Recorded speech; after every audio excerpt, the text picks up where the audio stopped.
Games about families are pretty uncommon.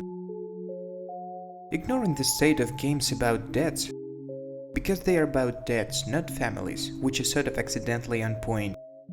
Can you even name the parents of more than a couple of game characters?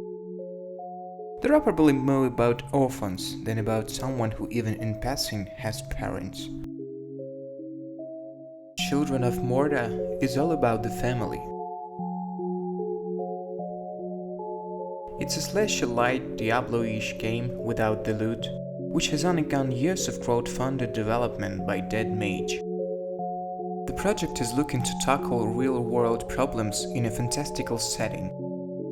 Set in a mystical land, Children of Morta centers around the Bergsons and their quest to fight corruption and restore peace to their homeland.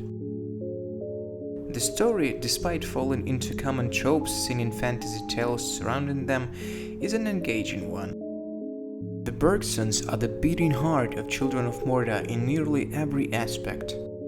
Although the story is about an ancient evil taking over sacred lands, they are driving force from start to finish.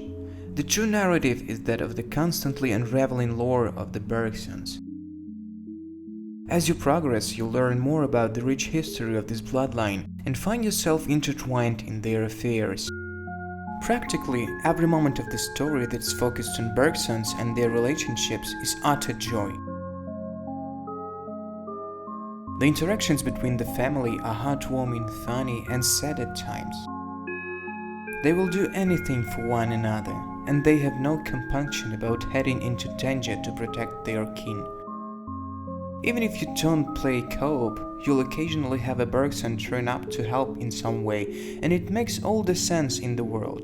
Why wouldn't you bring out more than one of your elite warriors when you're fighting a world-ending cataclysm?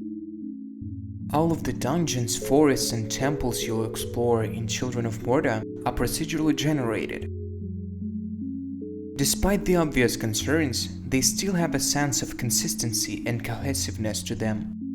There is a good distribution of loot, enemies, puzzles, and alternate pathways. Children of Morta is designed using hand-painted pixel art and frame-by-frame animations. The work here is beautifully done and makes for some gorgeous visuals. This is especially evident with the characters themselves. Even with the 2D art style, Dead Mage manages to give each member of the Bergsons their own clear-cut design that makes them stand out and easily distinguishable from the others.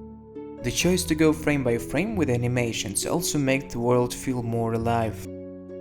It's the little details such as Linda's hair bouncing side to side as she sprints and flips through a cave, or the leaves rustling in a tree that give Children of Morta a refreshing sense of life.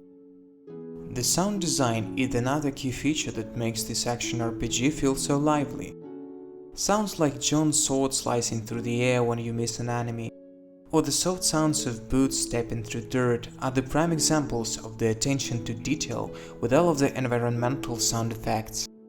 And the music, oh goodness, the music. I can only describe it as Diablo-esque with a hint of an Arabian flair.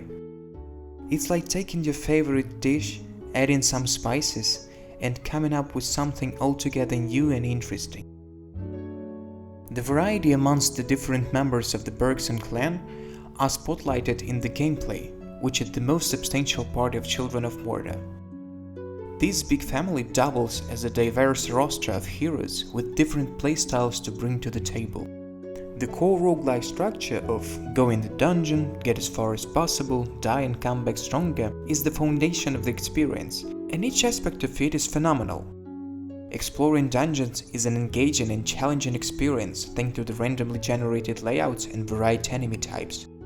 And each of the Bergsons offer a unique playstyle, ensuring you'll have a character you enjoy playing no matter what style you prefer. One, for example, goes into battle with sword and shield, another opts for quick dual daggers instead, and the third methodically snipes foes with her bow. Each playable character also has a unique skill tree to progress through, further allowing you to customize your build. With the gold you collect during your travels, you can upgrade universal stats shared between all of the characters too, including health, attack damage, critical hit chance, and the like. These help ensure that you won't be too weak if you try to take a new character you haven't tried into a late-game dungeon. RPGs, particularly this kind of exclusively fighty, crowd-heavy RPG, do benefit from a tangible feeling of becoming more powerful. And all this does get you playing as less favored characters, which makes Children of Morta stand out. Children of Morta is one of those rare games that can provide something for players new to the genre and grizzled ARPG veterans alike. It's easy enough to pick up, and despite being brutally challenging if you don't make the best out of every advantage, it is never unfair. You always have a fighting chance. Children of Morta is a gorgeous and joyful experience, whether you choose to go alone or with a friend. When you think family, you realize how it shapes you.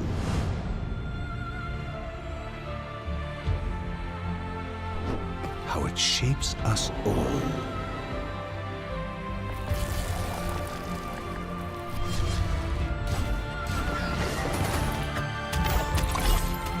And how little we tend to care about that lately.